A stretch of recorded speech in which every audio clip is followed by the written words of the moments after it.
예, 특별한 그 기도 제목은 특별한 저희가 그 광고 사항은 없고요. 예, 오늘 저희가 살펴볼 하나님의 말씀은 마가복음 12장입니다. 마가복음 12장 28절부터 31절까지인데요. 찾으시는 동안 좀 다른 얘기를 드리면, 아마 이 킹제임스 성경을 믿고 이 독립침례교회 오랫동안 다녀보셨던 분들은 오늘 제가 이 설교를 왜 이런 본문을 가지고 이런 설교를 하는지 아마 이해를 하실 거예요. 근데 이쪽에 온 지 오래되지 않은 분들, 독립침례교회 다닌 지 오래되지 않은 분들은 왜 이런 설교를 하는지 좀 의아하실 수도 있을 겁니다. 그래서 그런 분들은 미리 예방주사를 맞는 거라고 생각하시면 좋을 것 같아요. 그러니까 이쪽 킹제임스 어느 교회나 문제가 없는 교회는 없어요. 독립침례교회건 일반적인 장로교회, 감리교회 같은 교단교회건 지상에 있는 모든 교회는 다 문제가 있습니다. 분명히 문제가 있어요. 그런데 이제 교회마다 그 문제가 좀 다른 형태로 드러나게 되죠. 근데 이쪽 킹제임스 성경 진영의 교회들이 갖는 특징이 있고 또 그 특징에서 나오는 독특한 문제들이 있습니다. 그래서 오늘 우리가 다루려고 하는 주제는 이제 그 문제 중에 하나를 다루려고 합니다. 본인의 어떤 그 킹제임스 성경을 믿고 또 독립침례교회로 찾아온 분들은 본인의 신앙에 대해서 굉장히 관심도 많고 또 어떤 성경 지식에 대해서도 관심이 많아요. 이런 부분은 분명히 장점이고 좋은 부분입니다. 근데 문제는 뭐냐면 본인과 조금이라도 다르면 거기에 있어서 용납하지 못한다는 거예요. 그래서 굉장히 심한 그런 상대방에 대해서 말을 하는 경우도 있고, 또 저도 과거에 굉장히 이쪽 킹제임스 성경 진영에서도 극단적인 그런 진영에 있었어요. 극단적인 교회에. 근데 그 교회도, 그러니까 이쪽 전체 킹제임스 성경을 믿는 독립침례 교회들 중에서 가장 극단적인 그런 교회에 있었습니다. 근데 그 교회 내에도 또 매파와 비둘기파가 있었어요. 근데 저는 어떤 파였을까요? 매파였어요, 매파. 극단적인 교회에서도 더 가장 극단적인 입장을 취하는 사람이었습니다. 그래서 조금만 저와 달라도 용납하지를 못했었어요. 사실 자기가 용납할 수 있는 권한이 있는 것도 아닌데. 근데 이제 그 후에 나오고 나서, 그 교회를 떠나고 나서는 이제 다시 나의 신앙을 하나님의 말씀으로 점검해 보면서 생각이 좀 많이 바뀌었습니다. 그래서 그 후에 아마 지금 한 거의 7, 8년 전일 거예요. 인터넷에 어떤 카페가 있는데 굉장히 킹제임스 성경을 믿는 사람들이 모인 카페인데 굉장히 극단적인 카페예요. 거기에 이제 누가 글을 올려달라고 부탁을 한 적이 있어요, 저한테. 그래서 할 수 없이 글을 올려서 오늘 우리가 설교하는 것과 비슷한 내용의 글을 올렸습니다. 그랬더니 어떤 반응이 나왔을까요? 대부분이 다 과거에 저를 아는 사람들은 이우진 형제 배교했다, 이런 반응이 올라왔어요. 왜 저런 얘기를 하냐, 킹제임스 성경 믿는 사람 지금 진리가 중요하지 무슨 사랑 타령하고 있냐, 왜 사랑이 어쩌고 저쩌고 막 이런 얘기 하니까. 그래서 막 엄청나게 공격을 당한 이제 그런 글을 올린 적이 있습니다. 지금도 생각은 바뀐 것이 없어요. 이것이 기독교의 가장 본질적인 것이고 또 우리 킹제임스 성경을 믿는 사람들에게도 가장 본질적인 것이 바로 오늘 우리가 다루려는 주제입니다. 왜 그런지는 한번 우리가 본문을 살펴보면서 하나하나 좀 짚어보도록 하겠습니다. 예, 마가복음 12장 28절부터 31절. 28절부터 보시면 이렇게 되어 있죠. 서기관들 중에서 한 사람이 그들이 함께 논쟁하는 것을 듣고는 그분께서 그들에게 잘 대답하신 줄 알고 나와 그분께 여쭙되 모든 명령 중에서 첫째 명령은 무엇이니까 하매 예수님께서 그에게 대답하시되 모든 명령 중에서 첫째 명령은 오 이스라엘아 들으라, 주 우리 하나님은 한 주시니 너는 내 마음을 다하고 혼을 다하고 생각을 다하고 힘을 다하여 주 내 하나님을 사랑하라 이니라. 이것이 첫째 명령이니라. 둘째 명령은 곧 이것과 같으니 너는 내 이웃을 내 자신과 같이 사랑하라 이니라. 이것들보다 더 큰 다른 명령은 없느니라 하시매. 참 이 주님의 답변이 놀라운 게, 모든 명령 중에서 가장 큰 첫째 명령이 무엇이냐 이렇게 질문을 했는데 주님은 두 가지를 답변을 해주셨어요. 첫째 명령은 이것이고 둘째 명령은 이것이다. 그러니까 첫째 명령을 묻는 질문이었는데 두 개의 명령을 답변해 주셨다는 거죠. 근데 왜 이렇게 답변하실 수밖에 없었냐면 이 두 가지 명령, 첫째 명령과 두 번째 명령은 굉장히 밀집한 정말 아주 큰 관련이 있고 뗄래야 뗄 수 없는 명령이기 때문에 그렇습니다. 그래서 주님께서도 둘째 명령은 곧 이것과 같으니 이렇게 말씀하셨어요. 첫째 명령과 둘째 명령이 사실은 같은 명령이라는 거예요. 왜 그런지는 우리가 뒤에서 한번 살펴보도록 하겠습니다. 이제 잠깐 기도하겠습니다. 은혜와 진리가 충만하신 하나님 아버지, 저희가 늘 주님의 말씀 안에 거하고 또 주님께서 기뻐하시는 것을 저희도 기뻐하고 또 그것을 행할 수 있도록 도와주시기 원합니다. 저희가 주님의 마음을 알고 주님의 마음을 갖고 또 다른 형제자매들 또 다른 사람들 대할 수 있도록 주님 저희 안에서 역사해 주시기 원합니다. 예수님의 이름으로 기도드렸습니다. 아멘. 먼저 항상 모든 설교가 그렇지만 설교를 하기 전에 말씀드리고 싶은 것은 무엇이냐면 이 설교를 들으시면서 이 설교뿐만 아니라 하나님의 말씀을 읽으실 때 다른 사람을 생각하지 마시고, 물론 이제 복음에 대한 말씀을 읽을 때 구원받지 않은 사람이 있으면 그 사람 생각해야 되겠지만 그게 아니라 어떤 나의 잘못된 것을 수정하거나 고치거나 이런 말씀이 있을 때는 다른 사람을 생각하지 마시고 본인을 생각하셔야 하나님의 말씀을 제대로 사용하는 겁니다. 왜냐하면 하나님의 말씀은 거울과 같기 때문에 거울을 통해서 다른 사람이 아니라 자기 자신을 봐야 된다는 거죠. 우리가 거울을 볼 때 맞아, 내가 아까 누구 보니까 누구 얼굴에 막 이상한 거 많이 묻어 있더라 이렇게 생각하는 건 바른 건 아니겠죠. 거울을 보고 자기 자신을 보고 내가 뭐가 잘못됐는지 이렇게 살펴봐야 거울을 제대로 사용하는 거겠죠. 그래서 오늘 전하는 또 오늘 우리가 살펴보는 이 말씀을 통해서 다른 사람 생각하지 마시고 맞아 오늘 설교 그 형제가 꼭 들었어야 되는데 이렇게 하지 마시고 본인에게 하나님의 말씀을 적용하셔야 본인이 영적으로 성장해 나갈 수 있습니다. 성경을 믿는다고 고백하는 사람이라면 우리가 다 성경 믿는다고 얘기하죠. 여기 모인 사람 치고 제가 아는 한은 대부분 다 성경을 믿는다고 고백하고 있어요. 그렇죠. 성경을 믿는 사람이라면 하나님께서 말씀하신 걸 행해야 됩니다. 그게 믿는 거예요. 그렇죠. 난 믿지만 그렇게 하진 않을래. 그러면 그건 믿는 것이 아닙니다. 그렇죠. 어디에 가면 예를 들면 100만 원을 주겠다. 그러면 그래 네 말을 믿어 해놓고 가지 않는다면 그건 믿지 않는다는 거죠. 믿는다면 그대로 행해야 됩니다. 하나님께서는 성경을 통해서 자신을 믿는 사람들에게 많은 명령을 하셨어요.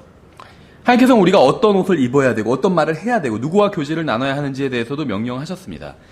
우리가 어떻게 교회로 모여야 되고 경배해야 되고 또 자녀를 양육해야 되는지에 대해서도 말씀하셨어요. 또 우리가 어떻게 아내를 대하고 또 남편은 어떻게 대해야 되는지에 대해서도 명령하셨습니다. 그래서 이대로만 한다면 정말 세상 사람들이 우리를 칭찬할 수밖에 없는, 인정할 수밖에 없는 그러한 아주 선한 그리스도인의 삶에 대해서 명령하신 것들이 많이 있다는 겁니다. 성경에 이렇게 하나님의 많은 명령들이 있는데 예수님께서 가장 중요한 명령, 가장 첫째 가는 명령이 무엇인지 알려주셨어요. 첫째 명령은 하나님을 사랑하는 것이고 사랑하라는 것이고 둘째 명령은 이웃을 사랑하라는 겁니다. 주님께서는 이것보다 더 큰 명령은 없다고 말씀하셨어요. 이웃은 누구냐? 자기 외에 주변에 있는 사람들이 이웃이라고 보시면 돼요. 그 사람이 구원받았든 구원받지 않았든. 그렇죠. 물론 이제 우리는 가장 먼저는 구원받은 형제 자매들을 사랑해야겠죠. 근데 꼭 거기에만 국한되는 것은 아니라는 거죠. 성경대로 믿는 교회들, 독립 침례 교회들 다 구령을 강조합니다. 전도, 복음 전도 강조합니다. 복음을 열심히 전하고 하나님의 말씀을 또 열심히 연구해야 된다고 강조해요.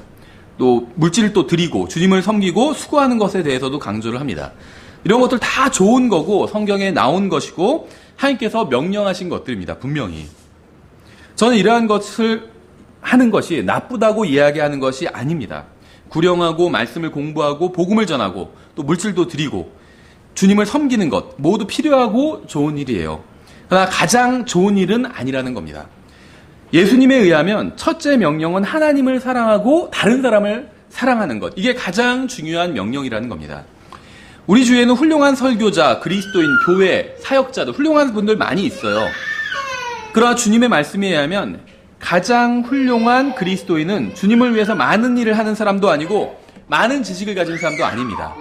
주님께서 인정하시는 가장 훌륭한 사람은 하나님을 사랑하고 이웃을 사랑하는 사람인 거예요. 가장 첫째 가는 명령, 큰 명령을 실행하는 사람이라는 거죠. 근데 안타깝게도 이러한 얘기는 킹제임 성경을 믿는 교회들과 또 그리스도인들에게 매우 생소한 것이 되어버렸어요. 교리는 중요하게 생각하고 가르치는데 하나님을 사랑하고 또 다른 사람들을 사랑해야 된다는 이런 말은 별로 중요한 것이 아닌 게 되어버렸다는 거예요. 이 킹제임 성경을 믿는 독립침례 교회들 사이에서. 심지어 킹제임스 성경을 믿는 사람들 중에서는 이런 얘기가 비성경적인 것이고 잘못된 얘기라고까지 생각하는 사람들이 있습니다. 제가 말씀드렸던 몇 년 전에 그 카페에 이런 비슷한 글을 올렸다가 막 정말 집중 포화를 받았어요. 지금 진리가 중요하지 무슨 사랑하는 게 뭐가 중요하냐, 왜 그런 얘기하고 있냐 하면서 막 공격을 하더라고요. 만약 하나님을 사랑하고 이웃을 사랑하는 게 가장 중요한 일이라는 이 말이 잘못된 것이라면 예수님께서 잘못된 말씀을 하신 게 되는 거죠. 저는 예수님께서 잘못된 것을 말씀하신 적이 단 한 번도 없다고 믿습니다. 저는 예수님의 말씀대로 첫째 명령은 하나님을 사랑하는 것이고 둘째 명령은 이웃을 사랑하는 것이라고 믿습니다. 이게 가장 중요하다고 생각해요. 마가복음 12장에서 예수님은 구약 성경에서 말씀하신 하나님의 명령을 한마디로 요약하고 정리해 주셨어요. 이렇게 마가복음을 인용해서 가장 중요한 것은 하나님을 사랑하고 다른 사람을 사랑하는 일이라고 말하면 이제 소위 성경대로 믿는다고 하는 사람 중에서는 이 마가복음 12장의 말씀은 구약 성경을 인용한 것이기 때문에 신약의 그리스도인들에게 해당되는 것이 아니라고 반박하는 사람들이 있습니다. 무슨 말인지 아시겠어요? 킹제임스 성경을 믿는 사람들 중에 성경을 열심히 공부해요. 다 좋아요. 그래서 성경을 이제 진리의 말씀을 바르게 나누어서 연구하라고 해서 바르게 나눠서 연구를 합니다. 그래서 성경을 나눠보니까 구약과 신약이 나뉘죠. 근데 이게 성경을 책으로 나누면 말라기까지가 구약이고 마태복음부터 신약인데 교리적으로 나누면 요한복음을 제외한 마가복음, 마태복음, 마가복음, 누가복음은 교리적으로 구약에 속하게 됩니다. 아직 새로운 약속이 시작되지 않았다는 거예요. 새로운 약속은 언제 시작되냐 하면 예수님께서 십자가 위에서 죽으시고 나서 새로운 약속, 새로운 유언이 시작되게 되는 것이죠. 그래서 이 마가복음에 나온 내용 대부분은 십자가 이전까지의 내용들은 구약에 해당된다는 거예요. 교리적으로는 구약에 해당된다는 거예요. 그렇죠. 그래서 이 마가복음에서 제가 12장에서 인용했잖아요. 하나님을 사랑하고 다른 사람을 사랑해야 된다. 이렇게 주장을 하니까 어떤 분들은 이제 성경을 열심히 공부한 어떤 분들은 이것은 구약의 말씀이다. 신약의 말씀이 아니다. 그래서 그리스도인들에겐 해당이 없다. 이렇게 주장하시는 분들도 있다는 겁니다. 마가복음 12장의 말씀은 율법에 대한 것인데 왜냐하면 율법에서 무엇이 가장 크냐고 물었잖아요. 그런데 그리스도인들에겐 율법이 교리적으로 해당되지 않죠. 돼지고기 먹으면 안 되고 안식일 지켜야 되고 이런 게 해당되지 않죠. 따라서 마가복음 12장의 말씀도 교리적으로는 그리스도인들에게 해당되는 것이 아니다. 이렇게 주장한다는 것이죠. 율법은 이스라엘에게만 해당되는 것이고 교회는 해당되지 않는 것인데 마가복음 12장의 말씀은 율법에 대한 것이므로 교회인 그리스도인들에게 해당되지 않는다. 이렇게 주장한다는 겁니다. 저는 오늘 세대주의나 전천년주의에 대해서는 설교하려는 것은 아닙니다. 대신 요한복음 13장을 보시면 이렇게 되어 있어요. 제가 읽어볼게요. 요한복음 13장 34절에서 내가 새 명령을 너희에게 주노니 너희는 서로 사랑하라. 내가 너희를 사랑한 것 같이 너희도 서로 사랑하라. 이렇게 말씀하셨다는 거예요. 마가복음의 말씀과 굉장히 유사한 말씀을 하셨죠. 서로 사랑하래요. 이건 율법이 아닙니다. 새 명령이라고 말씀하셨어요. 이스라엘에게만 하신 말씀도 아닙니다. 이것은 예수 그리스도께서 자신의 제자들에게 새롭게 하신 명령이에요. 예수님께서 자신의 제자들에게 새롭게 하신 구약의 율법과 상관이 없는 명령이라는 것입니다. 내가 새 명령을 너희에게 주노니 너희는 서로 사랑하라. 내가 너희를 사랑한 것 같이 너희도 서로 사랑하라. 이것이 제자들에게 주신 명령이라는 거예요. 그래서 우리가 스스로 자신이 예수님의 제자라고 생각한다면 이 새로운 명령을 반드시 따라야 된다는 겁니다. 주님께서는 서로 사랑하라고 말씀하셨어요. 마가복음에서 주님께서 말씀하신 다른 사람을 사랑하는 방법은 자신과 같이 사랑하라는 거였죠. 그러니까 성경은 다른 사람을 사랑하라 이렇게 말씀해 놓고 어떻게 사랑해야 되는지 그 방법을 말씀하고 있어요. 첫 번째 방법은 무엇이냐면 자신과 같이 사랑하라는 것이었습니다. 자신과 같이 사랑하라. 그랬더니 사람들이 핑계를 대요. 다른 사람을 자기 자신과 같이 사랑하라고 하니까 자기는 자기 자신을 사랑하지 않는다고 하는 사람도 있어요. 자기 자신에게 잘 대해주지 않는다는 거예요. 자기는 자신을 부인하기는 사람이기 때문에 자신을 부인하는 사람이기 때문에 자신에게 잘하지 않고 따라서 다른 사람에게도 잘할 필요가 없다. 이렇게 얘기하는 사람도 있어요. 실제로. 근데 주님께서 하신 말씀을 자세히 보세요. 주님께서 주신 새 명령은 다른 사람을 자신과 같이 사랑하라는 말씀이 아니에요. 그걸 뛰어넘는 것입니다. 마가복음에서는 다른 사람을 내 이웃을 내 몸과 같이 사랑하라고 말씀하셨죠. 자신과 같이 사랑하라는 거예요. 근데 주님께서 주신 새 명령은 그것을 능가하는 것이에요. 주님께서는 다른 사람을 자신과 같이 사랑하라고 하지 않으시고 내가 너희를 사랑한 것 같이, 즉 예수님께서 우리를 사랑하신 것 같이 사랑하라고 말씀하셨어요. 이건 엄청난 것입니다. 예수님께서 자신을 따르는 제자들에게 주신 새로운 명령은 예수님께서 우리를 사랑하신 것처럼 우리가 서로 사랑하라는 겁니다. 이건 하나님의 말씀이죠. 이것은 킹제임스 성경에 기록된 무한 말씀입니다. 킹제임스 성경을 믿는 성경대로 믿는 사람이라면 이 명령에 순종해야 돼요. 35절에 보시면 이렇게 되어 있어요. 굉장히 중요한 말씀이에요. 35절이 어떻게 되어 있냐면 잘 한번 들어보세요. 너희가 세대주의를 정확히 공부하면 이로써 모든 사람이 너희가 내 제자인 줄 알리라. 성경이 이렇게 되어 있지 않죠. 너희가 복음을 전하고 구령을 하면 이로써 모든 사람이 너희가 내 제자인 줄 알리라. 이렇게 되어 있지도 않습니다. 너희가 킹제임스 성경을 믿으면 이로써 모든 사람이 너희가 내 제자인 줄 알리라. 이렇게 되어 있지도 않습니다. 어떻게 되어 있을까요? 너희가 서로 사랑하면 이로써 모든 사람이 너희가 내 제자인 줄 알리라. 이렇게 되어 있어요. 주님의 말씀에 의하면 제자의 표시는 서로 사랑하는 것입니다. 예수 그리스도를 따르는 사람의 정체성을 보여주는 것은 서로 사랑하는 거예요. 단지 사랑에 대해서 말하는 게 아니라 실제로 다른 사람을 사랑하는 것입니다. 전 여러분을 예수님께서 저를 사랑하신 것처럼 사랑해야 돼요. 제가 죄를 지어도 예수님께서는 저를 사랑해 주셨습니다. 제가 맡은 일을 다 하지 못해도 예수님께서는 저를 사랑해 주셨어요. 제가 사랑을 받기에 합당치 못한 존재였지만 예수님께서는 저를 사랑해 주셨습니다. 이게 예수님의 사랑의 핵심이에요. 예수님께서 저를 사랑해 주셨죠. 그런데 제가 사랑받을 만해서 저를 사랑하신 건 아니라는 거예요. 그렇죠? 너무 잘생기고 예쁘고 하는 짓도 예쁘게 해서 사랑스러워서 사랑하신 건 아니라는 거예요. 제가 죄인이었을 때, 힘이 없을 때, 하나님의 원수였을 때 예수님은 저를 사랑해 주셨습니다. 그렇죠. 그러니까 제가 사랑받기에 합당치 않은 존재였을 때 저를 사랑해 주셨다는 거예요. 잘못을 저지를 때도 저를 사랑해 주셨어요. 끔찍한 잘못을 저지를 때도 저를 사랑해 주셨습니다.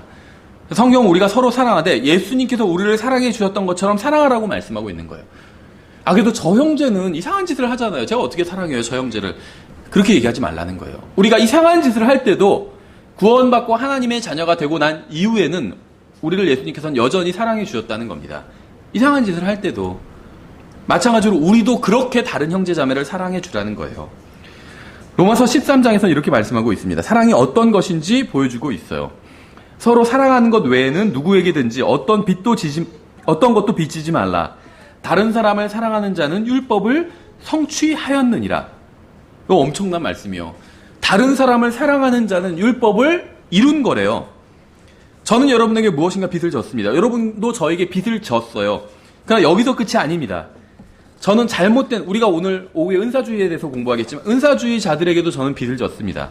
후천년주의자들에게도 빚을 졌어요. 구원을 잃어버릴 수 있다고 믿는 사람들에게도 빚을 졌습니다. 성경을 잘못 알고 있는 사람들에게도 제가 빚을 졌어요. 그 사람들에게 제가 어떤 빚을 졌는지 아세요? 저는 예수님께서 저에게 주셨던 것 같은 그 사랑을 전해줘야 될 그 빚을 졌다는 겁니다.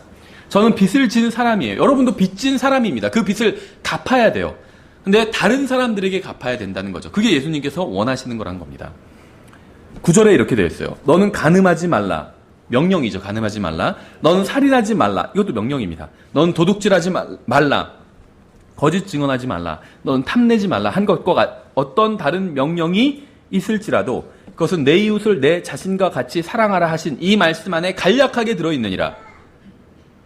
사랑은 자기 이웃에게 해를 끼치지 아니하나니 그러므로 사랑은 율법의 완성이니라. 잘 생각해 보세요. 간음하지 말라, 살인하지 말라, 도둑질하지 말라, 거짓 증언하지 말라, 탐내지 말라. 이 명령이 너는 내 이웃을 내 자신과 같이 사랑하라. 사랑하라는 명령 안에 다 들어있대요. 어떻게 해서 그게 가능할까요? 지금 제가 여러분에게 드린 말씀은 이방인들의 사도였던 사도 바울에게 주신 신약 교회를 향한 말씀이에요. 우리가 성경을 바르게 나눠서 보면 이것이 누구에게 하신 말씀인지를 문맥을 통해서 파악해 봐야 되잖아요, 반드시. 근데 방금 제가 인용한 이 말씀은 그리스도인들에게, 교회에게 주신 말씀이라는 겁니다. 로마서 13장에 나와 있잖아요. 구원받은 사람들, 우리들에게 주신 말씀이라는 겁니다. 구약 성도들이나 유대인들에게 하시는 말씀이 아니라는 거예요. 이미 신약교회는 세워졌고 믿는 사람들은 그리스도 안에서 한 몸을 이루고 있습니다. 예수 그리스도를 믿고 거듭난 신약 성도들은 우리 교회에게 하신 말씀이 바로 예수님께서 우리를 사랑하신 것처럼 우리가 다른 사람을 사랑하라는 겁니다. 하나님께서 우리에게 기대하시고 계신 것이 무엇이냐면 우리가 다른 사람을 사랑하는 거예요. 가장 첫 번째가. 물론 우리가 성경을 연구하고 복음을 전하고 바르게 신앙생활하고 이것도 기대하고 계세요. 근데 그거보다 가장 가장 첫 번째로 기대하고 계신 것은 우리가 다른 사람을 사랑하는 거라는 것이요. 성경은 사랑은 자기 이웃에게 해를 끼치지 않는다 이렇게 말씀하고 있죠. 다른 사람에게 해를 끼치는 말을 하지 않는다는 거예요. 사랑은 다른 사람이 상처 입게 하지 않는다는 겁니다. 다른 사람을 향해서 나쁜 태도를 갖지 않고 그가 잘못되기를 바라지 않고 그에게 잘못된 어떤 행동을 하지 않는다는 거예요. 그게 바로 사랑은 자기 이웃에게 해를 끼치지 않는다는 말씀의 의미입니다. 그런데 성경은 그렇게 다른 사람을 사랑하는 게 바로 율법의 완성이라고 말씀하고 있어요. 저는 하나님 앞에서 바르게 행하기를 원합니다. 저는 하나님께서 바라시는 그런 사람이 되기를 원해요. 저의 모든 것을 성령님께 내어드려서 하나님께 온전히 영광을 돌리는 그런 사람이 되기를 저는 바랍니다. 저는 하나님의 말씀에 온전히 순종하기를 원하고 하나님께서 하신 명령을 모두 지키기 원합니다. 저는 훌륭한 그리스도인이 되기를 원해요. 그래서 주님의 모든 명령과 어떤 교리, 계명, 기준, 가르침을 모두 다 따르고 지키는 사람이 되기를 원합니다. 생각해 보세요. 성경에 나온 모든 말씀을 다 지킨다면 훌륭한 그리스도인이겠죠. 그렇죠? 전 그런 사람이 되기를 원해요. 근데 현실은 어떻죠? 생각해 보세요. 성경에서 하나님께서 그리스도인들, 구원받은 사람들에게 하라고 명령하신 것들이 있습니다. 이것들을 다 지킨다면 훌륭한 그리스도인이 되겠죠. 근데 그걸 다 지키기가 쉽나요? 성경에서 말씀하신 모든 명령들을 다 지키는 것이 쉬운가요? 쉽지 않죠. 그래서 좌절하는 거예요. 하나님께서 내가 성경을 읽을 때는 정말 이상적인 그리스도의 상이 있어요. 구원받은 하나님의 자녀로서 이렇게 살아야 된다는 그것이 성경에 나와 있어요. 그렇죠. 근데 나는 그렇게 살지를 못한다는 거예요, 현실은. 그러니까 거기서 좌절하는 거죠. 사도 바울도 그래서 나는 비참한 사람이로다 이렇게 고백하고 있잖아요. 근데 주님께서는 자신과 함께 멍에를 매면 어렵지 않고 가볍다고 말씀을 하셨죠. 그러면서 주님께서 우리에게 한 가지만 하면 성경에 나온 수천 개의 명령을 지킨 것으로 인정해 주시겠다고 말씀하신 것이 있다는 거죠. 하나만 지키면 모든 것을 다 지킨 것으로 인정해 주시겠다는 거예요. 어떠세요? 성경에 많은 명령이 있어요. 이렇게 그리스도인은 살아야 된다. 많은 명령이 있는데 그걸 다 지키기가 어렵잖아요. 성경에 나온 모든 명령을 다 지킬 수가 없잖아요, 사람이. 그래서 하나님께서는 하나만 지키면 다 지킨 것으로 인정해 주겠다. 이렇게 말씀하셨다는 거예요. 이거 굉장히 좋은 거래 아닌가요? 그렇죠. 생각해 보세요. 어떤 아이한테 뭘 시켰는데 하나도 못했어요, 아이가 제대로. 막 몇 개는 했지만 대부분은 못했어요. 그랬을 때 네가 이거 하나만 하면 나머지 다 한 것으로 인정해 줄게 하면 그 하나를 하고자 하겠죠. 단 하나의 명령을 지키면 모든 명령을 지킨 것으로 인정해 주시겠다니 얼마나 좋은 거래예요. 한 가지만 지키면 모든 것을 지킨 것으로 간주해 주시는 명령이 무엇인지 아세요? 바로 내 이웃을 내 자신과 같이 사랑하라는 명령이에요. 하나님께서 우리에게 하신 제안은 이것입니다. 우리가 성경에 기록된 모든 명령을 평생 지키든지 아니면 주님께서 우리를 사랑하신 것처럼 다른 사람을 사랑하든지 둘 중에 하나를 선택하라는 거예요. 다른 사람을 사랑하면 성경에 기록된 모든 명령을 지킨 것으로 인정해 주시겠다는 거예요. 우리는 성경에 기록된 모든 명령을 지킬 수 없습니다. 신약 성경이나 바울 서신에 기록된 모든 명령도 지킬 수 없어요. 그런데 주님께서는 우리가 하나님의 모든 명령을, 율법을 모두 지킨 것과 정확히 같은 효과를 발휘하는 명령을 주셨다는 거예요. 바로 예수님께서 우리를 사랑하신 것처럼 우리가 다른 사람을 사랑하면 그렇다는 겁니다. 이것이 가장 큰 명령이고 모든 명령과 율법의 의도이기 때문에 우리는 율법으로부터 자유롭습니다. 율법 지키지 않아도 구원 잃어버리지 않는다는 거예요. 우리는 율법을 지키려고 노력하지 않아도 됩니다. 율법을 지키지 않는다고 해서 정죄를 받지도 않습니다. 안식일, 무슨 어떤 날, 특별한 절기, 유월절을 지키지 않아도 되고 정결한 짐승, 부정한 짐승 이런 거에 대한 말씀도 우리에게 적용되지 않아요. 우리가 가지고 있는 자유에 대한 그런데 우리는 자유를 가지고 있죠. 이런 것을 지키지도 않아도 되는 자유를 가지고 있어요. 그렇죠. 그래서 지금 막 메시아닉 주운동 이런 게 유행하고 있는데 막 안식일을 지키고 그다음에 유월절을 지키고 막 그런 거 하고 있어요. 성경 무엇이라고 말씀하고 있냐면 갈라디아서 5장에서 형제들아 너희가 부르심을 받아 자유에 이르렀으나 오직 자유를 육신을 위한 기회로 쓰지 말고 사랑으로 서로를 섬기라. 온 율법은 이것 즉 너는 내 이웃을 내 자신과 같이 사랑하라 하신 한 말씀 안에서 성취되었느니라. 이 말씀을 지키면 내 이웃을 내 자신과 같이 사랑하라는 이 말씀을 지키면 온 율법을 성취한 것이라고 말씀하고 있죠. 그래서 온 율법을 지킬 필요가 없다는 거예요. 우리는 킹제임스 성경을 믿는 성경대로 믿는 사람들입니다. 자칭. 그렇죠. 우리는 성경을 믿고 거기에 기록된 하나님의 모든 말씀을 믿습니다. 근데 하나님께서는 4번이나 걸쳐서 같은 말씀을 하셨어요. 생각해 보세요. 4번이나 똑같은 말씀을 하셨다면 이건 중요한 말씀이죠.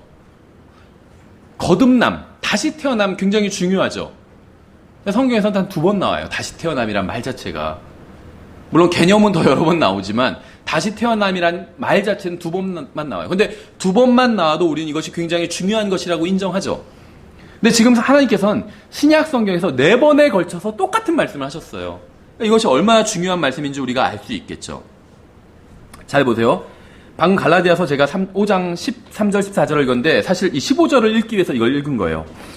그러나 만일 너희가 서로 물고 삼킬진대 너희가 서로에게 소멸되지 않도록 조심하라.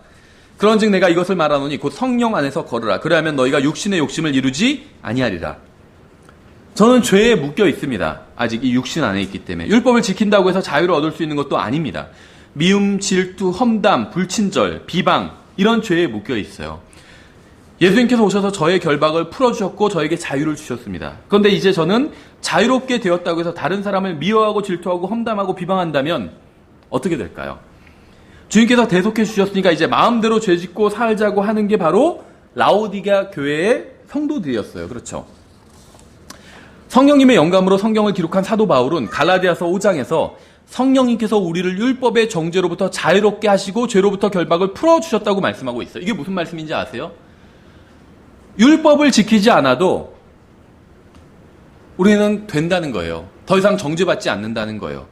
그렇죠. 또 죄로부터의 결박을 풀어주셨다는 건 무슨 말이냐면 죄를 짓지 않고 살 수 있는 자유를 받게 되었다는 거예요. 옛날엔 죄의 종이었기 때문에 죄를 짓고 살 수밖에 없었어요. 죄의 본성만 가지고 있었기 때문에. 근데 지금은 죄의 본성도 그대로 있지만 성령님으로부터 태어난 새 사람도 가지고 있잖아요. 그래서 죄를 짓지 않고도 살 수 있게 되었다는 겁니다. 이게 자유예요, 그리스도인들의.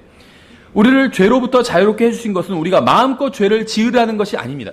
우리는 죄를 지어도 더 이상 지옥에 가진 않죠. 그런데 그렇게 우리를 만들어주신 것은 죄를 짓고 살라고, 이젠 죄를 지어도 지옥에 가지니까 마음껏 죄 짓고 살아라. 그런 의도로 우리를 그렇게 자유롭게 해주신 것은 아니라는 겁니다. 사도 바울이 지적하고 있는 죄는 다른 사람을 자신과 같이 사랑하지 않는 죄예요, 여기서는.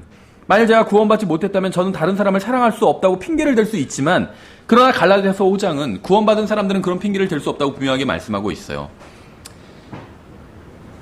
여러분, 교회를 망치는 게 무엇인지 아세요? 교회를 망치는 것. 마태복음 16장에서 주님께서 이렇게 말씀하신 적이 있죠. 이 반석 위에 내가 내 교회를 세우리니 지옥의 문들이 그것을 이기지 못하리라. 이렇게 말씀하셨어요. 모든 교회의 머리는 예수 그리스도입니다. 그리스도의 몸인 우주적인 교회건 이런 작은 지역 교회건 모든 교회의 머리는 예수 그리스도예요. 그래서 예수님께서 하신 말씀은 무엇이냐면 예수님께서 교회를 세우시고 그 교회의 머리는 예수님이신 거죠. 그러면 그 교회를 지옥의 문들이 그 교회를 이기지 못한다는 거예요. 그렇죠? 생각해보세요. 지옥의 세력들, 지옥의 문 뒤에 있는 그 지옥의 세력들, 마귀를 포함한 그 지옥의 세력들이 교회를 이기지 못한대요. 우리 교회 같은 작은 교회도 이 교회가 예수님께서 세우신, 머리가 예수님이신 그런 교회라면 우리 교회를 이기지 못하는 거예요. 그렇죠? 막강한 거예요. 그래서 교회가 걱정할 게 없어요. 그래서 지금 그 미국에서 오신 목사님과 교제를 나누다가 이제 미국 사정을 좀 들었는데 교회가 굉장히 어려워지고 있더라고요. 그래서 동성연애자들이 이제 교회를, 그리스도인들을 박해하는 그런 수준에 이르렀더라고요. 그래서 교회에 와서 결혼식을, 그 미국에서는 목사가 꼭 성직자가 주례를 서줘야 되잖아요. 목사에게 주례를 부탁했는데 목사가 그 동성연애 커플이 와서 주례를 부탁해요. 그럼 주례를 서줄 수가 없겠죠. 거부하잖아요. 벌금을 맞게 돼요. 감옥에 가게 되고. 박해를 당하게 됐어요. 그래서 그 어떤 페이스북이나 이런 그런 걸 보면은 미국에서의 그런 상황을 이야기하면서 이제 교회가 막 무너지게 생겼다 이런 걱정을 하더라고요. 근데 저도 걱정은 되지만 정말 아주 근본적인 걸 걱정하지는 않아요. 왜냐하면 지옥의 문들이, 지옥의 세력이 교회를 이기지 못할 것이기 때문에 교회를 없애지 못해요. 어떤 분들은 이제는 교회가 뭐 동성연애자들 때문에 미국에서 힘들어졌다 이렇게 얘기하시지만 생각해 보세요. 70년 이상 러시아 그 대륙에선 교회를 공식적으로 할 수 없었습니다. 다 지하교회만 있었어요. 동성연애자가 아니라 국가에서 그냥 교회를 박해하고 있었죠. 근데 교회가 사라졌나요? 사라지지 않았어요. 그때 당시에 공산 치하에서 박해받던 사람들, 가장 대표적인 게 덤브란트라는 분이 있었죠. 범브란트가 지하 감옥에서 고문을 당했어요. 공산당 시절에. 지금 범브란트를 고문하던 그 집이 무엇을 하고 있는지 아세요? 무엇의 창고로 사용되고 있는지 아세요? 성경 보급하는 창고로 사용되고 있대요. 지옥의 문들이 교회를 이길 수 없었던 거죠.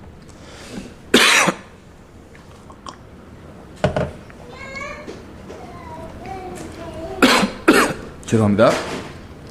그럼 무엇이 교회를 망칠까요?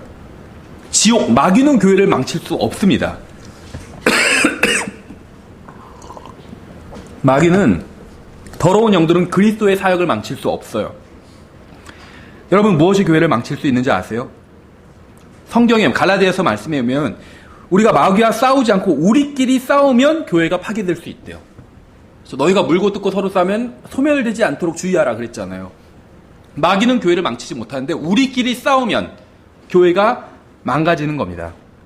교회는 다른 것으로 파괴되는 것이 아니라 서로 사랑하지 않음으로 파괴되는 거예요. 이게 말이 좀 진부한 표현 같지만 사랑의 공동체이기 때문에 우리가 이런 사실에 동의하든 말든 이건 성경이 말씀하시는 사실입니다. 독립침례교에서 가장 중요한 교리 1번은 서로 사랑하라는 거예요. 그렇게 되지 않으면 교회는 파괴되기 때문에 성경은 우리가 사탄으로 인해서 망하는 게 아니라 서로 물고 뜯고 싸움으로 망한다고 말씀하고 있어요. 생각해보세요. 교회는 가장 강력한 단체예요. 마귀가 이 교회를 이기지 못해요. 교회가 망하는 방법은 자해하는 것밖에 없다는 거예요. 교회를 이길 수 있는 세력이 전 우주에 하나도 없기 때문에 자해하는 것. 오른손이 왼손과 싸우고 손이 발과 싸우고 한 몸의 지체가 서로 싸우고 그러면 교회는 자멸하는 거예요. 오늘날 우리 주위에는 자신이 성경대로 믿는다고 하면서 자신의 죄를 정당화하는 사람들이 있습니다. 저도 과거에 그랬어요. 자신들이 가지고 있는 지식을 자랑하면서 다른 사람들을 무시합니다. 자신들이 성경을 많이 아는 것이 바로 성령 충만한 증거라고 주장을 해요. 성경을 많이 아는 것과 성령 충만한 건 별로 관련이 없습니다. 물론 성경을 많이 아는 건 좋은 거예요. 성령님께서 우리를 모든 진리 가운데로 인도해 주시는 것도 사실입니다. 그런데 이것 말고 성령님께서 하시는 일이 또 있습니다. 데살로니가전서 4장에 나와요. 자, 읽어볼게요. 그러므로 멸시하는 자는 사람을 멸시하지 아니하고 우리에게 또한 자신의 거룩한 영을 주신 하나님을 멸시하느니라. 이게 무슨 말인지 아세요? 다른 형제 자매를 멸시하는 사람은 사람을 멸시하는 것이 아니라 하나님을 멸시하는 거래요. 왜 그럴까요? 나는 다른 형제 자매, 저 못나 보이는 형제를 멸시하는데 왜 그게 하나님을 멸시하는 걸까요? 그 사람 안에 성령님께서, 하나님께서 거하시기 때문이에요. 그러나 형제의 사랑에 관하여는 내가 너에게 쓸 필요가 없나니 서로 사랑할 것을 너희 자신이 하나님에게서 가르침을 받았느니라. 이렇게 말씀하고 있어요. 성령님께서 믿는 사람 안에 들어오시면 무엇을 하시는지 아세요? 성령님께서는 그 사람을 봉인해 주십니다. 거룩하게 해주세요. 보호해 주세요. 영적 할례를 해주십니다. 근데 그뿐만이 아니에요. 성령님께서는 우리 안에 들어오시면 어떤 일을 해주시냐면 다른 형제를 사랑하게 해주신다는 거예요. 성령님께서는 다른 사람을 사랑하고 존중하도록 인도해 주십니다. 이걸 우리에게 가르쳐 주셨다는 거예요. 그렇죠? 우리가 막 잘못된 사람을 보면 쟤는 부모님한테 배운 게 없나 봐 이런 생각 하잖아요. 그렇죠? 그렇게 욕하는 사람들도 있고 세상 사람들. 서로 사랑할 것을 너희 자신이 하나님에게서 가르침을 받았느니라 이렇게 말씀하고 있죠. 성령께서는 다른 사람을 무시하고 멸시하라고 가르치지 않으십니다. 비록 그가 성경을 잘 모르고 잘못된 지식을 가지고 있다 할지라도 그를 멸시하거나 무시하라고 가르치지 않으세요. 성령님은 다른 사람을 존중하고 사랑하라고 가르치십니다. 그가 누가 되었든지 간에 구원받았든 구원받았다면 더 사랑해야 되고 하나님의 자녀니까, 구원받지 않았다면 그래도 사랑하고 존중해야 돼요. 하나님의 형상대로 창조된 인간이니까. 물론 타락 이후에 그 형상이 좀 일그러졌지만 어쨌든지 간에 하나님의 작품이요. 모든 사람은, 그렇죠. 우리가 다른 사람을 존중하고 사랑해야 될 이유가 무엇이냐면 모든 사람은 다 하나님의 작품이기 때문에, 하나님의 제품이 아니라 하나님의 작품이라는 거예요. 그렇죠. 제품과 작품의 차이를 아세요? 제품과 작품의 차이. 제품은 다 똑같아야 돼요. 제품인데 다르면은, 뭔가 하나 다르면 그거는 잘못된 거예요. 불량품이요. 그렇죠. 공장에서 제품을 찍어내잖아요. 다 똑같은데 하나만 달라요. 그럼 그건 불량품이에요. 그렇죠. 이게 제품의 특징이에요. 그래서 다 균일해야 됩니다. 작품은 어때야 되는지 아세요? 다 똑같아요. 그럼 안 돼요, 작품은. 그건 베낀 거예요, 그건. 그렇죠. 작품은 다 달라야 됩니다. 같은 작가의 작품이라도 다 달라야 돼요. 자기 어떤 표절을 하면 안 돼요. 다 달라야 됩니다. 모든 사람은 구원받았든 구원받지 않았든 다 하나님의 작품입니다. 다 달라야 돼요. 그래서 나와 다르다고 해서 상대방을 무시하면 안 된다는 거예요. 존중해야 된다는 거예요. 그 사람을 무시하면 결국 그 사람을 만드신 작가, 하나님을 무시하는 거예요. 창작가, 하나님을. 그렇죠. 근데 구원받은 사람은 거기에 뭐가 더해졌는지 아세요? 그 사람은 하나님의 작품일 뿐만 아니라 하나님의 자녀예요. 하나님의 자녀. 생각해 보세요. 어떤 사람이 저를 아주 사랑한다고 얘기를 해요. 말로는. 정말 형제님 사랑합니다. 너무 사랑합니다. 이렇게 얘기하면서 저의 아이는 미워한다면, 형제님 너무 사랑해서 형제님 교회 가고 싶은데요. 근데 형제님 딸 때문에 가기 싫어요. 만약에 누가 이런다면, 그럼 그 사람은 저를 사랑하는 걸까요? 사랑하는 게 아니겠죠. 그렇죠. 저를 사랑하면 저희 아이들도 사랑하겠죠. 마찬가지예요. 여러분이 하나님을 사랑하는지 어떻게 알 수 있는지 아세요? 하나님의 아이들, 하나님의 자녀들을 사랑하는 것으로 알 수 있어요. 대부분의 그리스도인이 어떻게 기도하는지 아세요? 하나님 너무 사랑합니다. 근데 저 형제는 싫어요. 저 형제 사라졌으면 좋겠어요. 이렇게 얘기한다는 거예요. 저희 교회가 창립한 지 1년 됐잖아요. 교회를 이제 개척하면 같이 하겠다고 전화 온 분들이 있었어요. 여러 분 계셨었어요. 근데 대부분은 오지 않으셨지만. 근데 꼭 온다고 하면서 물어봐요. 혹시 어떤 형제도 거기 같이 가요? 이렇게 물어보더라고요. 그 형제 가면 안 가겠다는 거예요. 싫다는 거예요, 그 형제는. 미안한 얘기지만 다른 형제를 사랑하지 않으면 그 사람은 하나님을 사랑하는 게 아닙니다. 그렇죠.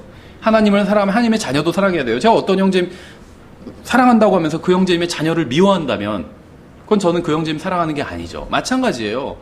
많은 그리스도인, 특히 킹제임스 성경을 믿는다는 독립침례교회 성경대로 믿는다는 사람들도 같은 잘못을 반복하고 있습니다. 하나님한테는 사랑한다고 하면서 다른 형제는 미워해요. 자기가 다르다는 이유로. 그렇죠. 교리가 좀 다르다는 이유로 다른 형제는 미워해요. 그건 하나님을 사랑한 게 아니에요. 그렇죠. 생각해 보세요. 이 사랑한다는 건 단순히 말로만 사랑하는 건 사랑하는 게 아닙니다. 예수님은 우리를 사랑하셨죠. 근데 예수님이 우리를 사랑하셔서 셋째 하늘에 그냥 아버지 오른편에 앉아 계시면서 단지 말로만, 얘들아 나는 너희를 사랑한단다, 그냥 말로만 그렇게 말씀하셨다면 어땠을까요? 우리의 죄값을 예수님은 치러주셨잖아요. 십자가 위에서. 근데 죄값은 십자가에서 치러주지 않고 그냥 말로만 난 너희를 사랑한단다, 한번 너희가 너희 죄 문제는 스스로 잘 해결해 보거라. 근데 나는 어쨌든 너희를 사랑한다. 그냥 말로만 하늘에서 그런 소리가 들렸다면 어땠을까요? 우린 여전히 다 지옥에 갔을 겁니다. 우리 죄 문제를 스스로 해결할 수가 없으니까. 근데 예수님께서 우리를 사랑하신다고 말씀하시고 우리를 위해서 인간의 몸을 입고 이 세상에 오셔서 우리를 대신해서 우리의 죄값을 치러주신 거죠. 우리가 죄값을 치를 수 없으니까. 그렇죠. 내가 어떤 사람을 사랑한다고 하는데 그 사람이 배가 고픈데 돈이 없어서 낼 돈이 없어요. 식당에 가서 밥을 먹는데.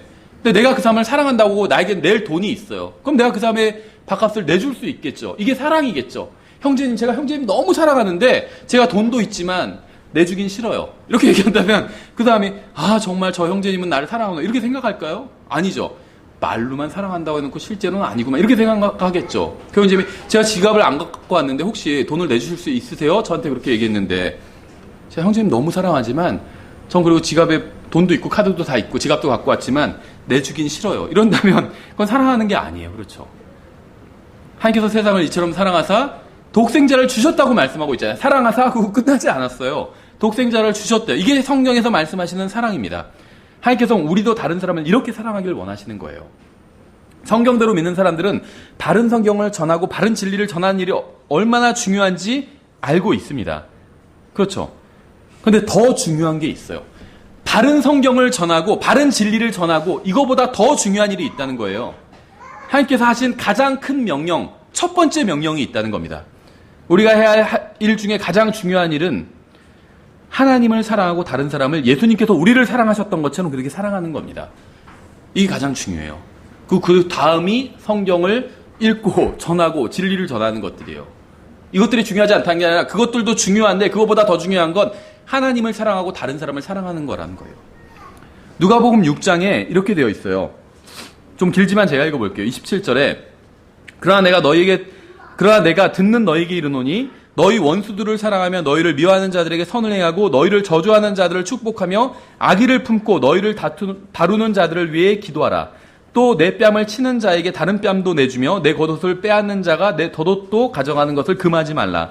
내게 구하는 모든 자에게 주고 내 물건들을 빼앗는 자에게 다시 달라고 하지 말며 사람들이 너희에게 해주기를 바라는 대로 너희도 그들에게 그와 같이 하라. 너희가 너희를 사랑하는 자들을 사랑하면 무슨 감사를 받겠느냐? 죄인들도 자기를 사랑하는 자들을 사랑하느니라. 너희가 너희에게 선을 행하는 자들에게 선을 행하면 무슨 감사를 받겠느냐? 죄인들도 바로 그 일을 하느니라. 너희가 어떤 자들에게 받기를 바라며 빌려주면 무슨 감사를 받겠느냐? 죄인들도 준 만큼 다시 받으려고 죄인들에게 빌려주느니라. 오직 너희는 너희 원수를 사랑하고 선을 행하며 아무것도 바라지 말고 빌려주라. 그러면 너희 보상이 클 것이요 또 너희가 가장 높으신 이의 아이들이 되리니 그분께서는 감사하지 아니하는 자와 악한 자에게 친절하시느니라. 이거 예수님께서 하신 말씀이죠. 제가 지어낸 말이 아니죠. 어떤 사람이 예수님을 믿는다고 합니다. 그런데 구원의 영원한 보장은 믿지 않아요. 생각해보세요. 한 번 구원받은 사람은 영원히 구원받은 거죠. 한 번 하나님의 자녀면 영원히 하나님의 자녀입니다. 그런데 어떤 사람이 예수님을 믿는다고 하지만 그러한 성경의 진리는 믿지 않아요. 그럼 저는 그 사람을 때려도 될까요? 예수님을 믿는다고 하면 진리는 믿지 않기 때문에, 성경의 다른 진리들을 믿지 않기 때문에 제가 그 사람을 때려도 될까요? 어떤 사람이 구원은 받았어요. 그 구원이 영원하다는 것도 믿어요. 그런데 방언을 해요. 잘못된 거죠. 성경에 비하면. 우리가 오후에도 살펴보겠지만. 그럼 제가 그 사람은 구원받은 사람이지만 잘못된 것을 실행하고 있는 사람이니까 그 사람의 지갑에서 돈을 몰래 훔쳐도 될까요? 제가 지금 무슨 말을 하는지 아시겠어요? 어떤 사람이 예수님을 믿는다고 합니다. 그런데 그 사람은 우리가 가지고 있는 성경이 완전하다는 사실을 믿지는 않아요. 성경에서 한두 단어가 빠질 수도 있다고 생각합니다. 그러면 우리는 그 사람을 욕하고 저주하고 비웃고 무시하고 비방해도 되는 걸까요? 절대 그렇지 않죠. 우린 진리를 믿고 있는데 우리가 믿고 있는 것처럼 이렇게 믿지 않는 사람을 우리가 욕하고 비방하고 그래도 되는 걸까요? 절대 그렇지 않죠. 누가복음 6장에서 예수님께서 하신 말씀의 의미를 아시겠어요? 주님께서는 우리가 다른 사람들과 달라야 한다고 말씀하고 있는 거예요. 이 세상 사람들이 하는 것처럼 하지 말라는 거예요. 주님께서는 우리가 하늘에 계신 우리의 아버지와 같기를 원하십니다. 하나님께서는 감사하지 않고 진리를 거부하는 악한 자들에게도 친절하게 대해주십니다. 하나님께서는 자신에게 죄를 짓는 사람들에게도 자비롭게 대해주세요. 하나님께서는 주님을 싫어하는 사람들에게도 은혜로우십니다. 하나님을 욕하는 사람, 하나님을 팔아먹는 사람에게도 구원의 기회를 주시고 복을 주십니다. 주님께서는 우리가 그리스도인이 되기를 원하십니다. 우리가 그리스도의 성품을 가지고 그리스도를 따르는 그리스도의 사람이 되기를 원하십니다. 우리는 우리와 정확히 같은 것을 믿는 사람만 사랑하고 교제를 나누고 친절을 베풉니다. 그렇죠? 예수님께서는 그렇게 하지 말라고 말씀하시는 거예요. 자기랑 똑같이 믿는 사람에게만 잘해주지 말라는 겁니다. 있어 보이는 사람에게만 잘해주지 말라는 겁니다. 그렇죠? 사람은 자기와 교리를 똑같이 믿든지 아니면 이 사람이 뭔가 있어 보이든지 나에게 유익을 줄 것 같으면 잘해주고자 하는 마음이 생겨요. 근데 그건 하나님의 마음이 아니라는 거예요. 예수님이 우리를 보셨을 때 이 사람들에게 잘해주면 나에게 굉장히 유익하겠지 이런 마음을 가지고 잘해주셨을까요? 그렇지는 않죠. 오히려 그렇지 않잖아요. 그런데도 예수님 우리에게 잘해주셨어요. 우리도 그러한 마음을 갖기를 원하신다는 거예요. 그렇죠? 좀 더 자세히 설명을 드릴게요. 저는 성경에 기록된 모든 것을 믿습니다. 성경은 그 자체로 하나님의 말씀이라고 믿습니다. 킹제임스 성경은 순수한 하나님의 말씀이라고 믿어요. 제가 그렇게 믿는 것은 여러분도 잘 아실 거예요. 저는 킹제임스 성경을 믿는 사람입니다. 그러면 킹제임스 성경을 믿지 않고 하나님의 말씀을 거부하는 사람을 제가 어떻게 대해야 될까요? 킹제임스 성경 바른 성경이에요. 근데 이걸 믿지 않는 사람을 제가 어떻게 대해야 될까요? 사랑으로 대해야 된다는 거예요. 저는 예수 그리스도께서 십자가에서 모든 사람을 대속해 주셨기 때문에 누구든지 예수님을 믿으면 구원받을 수 있다고 믿습니다. 그런데 어떤 사람이 예수님을 믿는다고 하면서도 자신의 구원을 의심하거나 하나님의 말씀을 의심한다면 어떻게 해야 될까요? 그 사람을 위해서 기도해 줘야 되겠죠. 예수님을 믿는다고 하지만 잘못된 것을 믿고 성경의 진리를 거부하는 사람들도 있어요. 그런 사람들을 어떻게 대해야 될까요? 예수님께서 우리를 사랑하신 것처럼 사랑으로 대해야 된다는 거예요. 왜냐하면 하나님께서도 우리를 그렇게 대해 주셨기 때문에. 그렇죠. 그래서 이 킹제임스 성경을 믿는 독립침례교회에서는 자기처럼, 자기 교회처럼 믿지 않으면 막 거부하고 욕하고 비방하고 너무 많이 봤어요. 근데 그 비방이 나중엔 다 들어와요. 그렇죠. 몇 번 들었어요. 제가 다른 교회에 있을 때도 그 교회 목사님을 아는 분이었어요. 잘 알고 겉으로 만나면 서로 막 나이스하게 인사하고 그랬는데 나중에 다른 분을 통해서 들으니까 누가 그 교회에 가서 이제 신앙 상담을 했대요. 그분이 집이 그 교회 근처라서 그 교회를 나가도 되냐고 다른 교회 목사님한테 물으니까 그 교회 가지 말라고 그랬대요. 그런 교회 가지 말라고. 근데 목사님끼리 만나면 아주 막 반갑게 인사하고 그런 교회인데 서로. 그렇죠. 그 교회는 가지 말라고. 그렇게 대하지 말라는 거예요. 그렇죠. 사랑으로 대해야 된다는 겁니다. 정직하게 사랑으로 대해야 되는, 위선으로 대하는 것이 아니라 하나님 앞에서 완전히 올바른 사람은 없습니다. 100% 올바른 사람은 없어요. 그런 교회도 없습니다. 100% 바른 것만 믿는 사람도 없어요. 우리가 믿는 것이 다 바른 것도 아닙니다. 그런데 우리가 하나님 앞에 나아가면 하나님께서 우리를 받아주십니다. 그렇죠. 우리가 주님께 은혜와 인도를 구할 때 주님께서 우리가 하나님 앞에서 완벽하지 않다고 해서 우리에게 저주를 하시지는 않는다는 거예요. 우리를 선하게 대해 주신다는 거예요. 하나님께서. 우리가 비록 부족하지만 생각해 보세요. 가정을 해볼게요. 우리 교회가 대한민국에서 전 세계에서 가장 바른 것을 믿는 가장 바른 교회라고 할게요. 실제로는 그렇지 않겠죠. 가정을 한다면. 그렇다 할지라도 하나님 앞에서는 부족하겠죠. 그러지 않을까요? 우리 교회 아무리 바른 교회라 할지라도 하나님 보세요. 하나님도 보시면 놀랄 거예요. 우리 교회는 엄청나게 바른 걸 믿는 교회거든요. 이렇게 얘기할 수는 없겠죠. 하나님 앞에서는 부족합니다. 그렇죠. 그런데 하나님께서는 우리를 받아주셨어요. 그렇다면 우리도 다른 사람들을 받아줘야 된다는 거죠. 우리가 주님께 은혜와 인도를 구할 때 주님께서 우리가 하나님 앞에서 완벽하지 않다고 해서 우리에게 저주를 하시지 않는다는 겁니다. 우리에게 선하게 대해주신다는 거예요. 그래서 우리도 다른 사람들에게 선하게 대해야 됩니다. 하나님께서 우리가 다른 사람들에게 복이 되기를 원하십니다. 잘못된 믿음을 갖고 잘못된 실행을 하는 사람들이라고 해서 그들을 저주하는 것은 하나님의 뜻이 아니라는 거예요. 잘못된 교리를 용납하라는 것이 아니에요. 다만 잘못된 사람을 저주하지는 말으라는 거예요. 하나님께서 우리가 다른 사람들에게 사랑을 보여주길 원하십니다. 잘못된 사람에겐 더 큰 사랑을 보여줘야 돼요. 그 사람을 바로잡기 위해서 저주하는 것이 아니라. 우리가 그렇게 하면 사람들이 우리가 주님의 제자인 줄 알 수 있을 것이라는 게 성경의 증언이라는 겁니다. 그렇죠. 킹제임스 성경 바른 성경이에요. 세대주의 바른 교리입니다. 근데 성경은 단 한 번도 너희가 세대주의를 가르치면 사람들이 너희가 내 제자인 줄 알리라 이렇게 말씀하신 적이 없다는 거예요. 너희가 킹제임스 성경을 믿으면 사람들이 너희가 내 제자인 줄 알리라 이렇게 말씀하신 적이 없다는 거예요. 너희가 서로 사랑하면 사람들이 너희가 내 제자인 줄 알리라 이렇게 말씀하셨다는 거예요. 킹제임스 성경을 믿는 교회들에서는 이 말씀을 반드시 첫 번째 자리에 두고 위치에 두고 새겨야 됩니다. 복음서에서 최초로 기도라는 말이 나온 것을 보면 자신에게 잘못하는 사람들을 위해서 기도하라는 내용이 있어요. 그렇죠? 놀랍지 않아요? 복음서 전체에서 신약 성경이 시작되고 나서 기도라는 말이 처음 나올 때 어떻게 사용됐냐면 나는 너에게 이르노니 너희 원수들을 사랑하며 너희를 저주하는 자들을 축복하고 너희를 미워하는 자들에게 선을 행하며 악의를 품고 너희를 다루며 너희를 핍박하는 자들을 위해 기도하라. 여기서 기도라는 그 단어가 신약 성경 처음에 나왔어요. 그러니까 우리가 기도라는 이 기도에 대해서 공부해 보면 아마 놀라운 사실을 발견하게 될 거예요. 우리는 우리 자신만을 위해서 기도하잖아요. 그렇죠? 다른 사람을 위해서 기도하지 않고 특히 나를 미워하고 핍박하는 사람을 위해서 기도하지 않죠. 그 사람 위해서 기도해도 어떤 기도하죠? 저 사람 망하게 해주세요. 이런 기도에 말로는 하지 않지만 마음으로서는 막 간절하게 빌죠. 저 사람 망했으면 좋겠다. 나를 미워하고 싫어하는 사람, 나를 괴롭히는 사람 망했으면 좋겠다. 그냥 사라져버렸으면 좋겠다. 이렇게 간절히 바라잖아요. 근데 너희를 핍박하는 자들을 위해서 기도하래요. 이게 기도라는 말이 신약성경에 가장 먼저 등장한 상황이에요. 성경대로 믿는 사람이 된다는 것, 성경을 믿는다는 것, 하나님의 말씀을 믿는다는 것이 다른 사람들에게 친절하게 대하지 않는 핑계가 될 수 없습니다. 저 사람 하나님의 말씀 제대로 믿지 않기 때문에 내가 저 사람한테 그냥 막 대해도 된다. 이런 생각을 갖고 있는 사람이 있어요. 놀랍게도 킹제임스 성경 믿는다고 하면서, 바른 성경 믿는다고 하면서. 성경엔 그런 것이 없어요. 성경을 믿는 사람은 진리를 거부하는 사람에게 불친절하게 대해도 된다는 말씀은 성경에 없습니다. 자신과 믿음이 다르다고 해서 적대시하거나 징후하거나 악담을 퍼부어도 된다는 말은 성경에 없어요.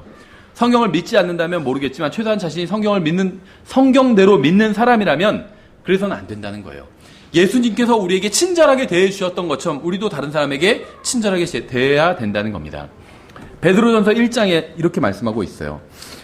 너희가 성령을 통해 진리에 순종함으로 너희 혼을 깨끗하게 하여 거짓 없이 형제들을 사랑하기에 이르렀으니 순수한 마음으로 뜨겁게 서로 사랑하라. 너희가 다시 태어난 것은 썩을 씨에서 난 것이 아니요 썩지 아니할 씨에서 난 것이니 살아있고 영원히 관한 하나님의 말씀으로 된 것이니라.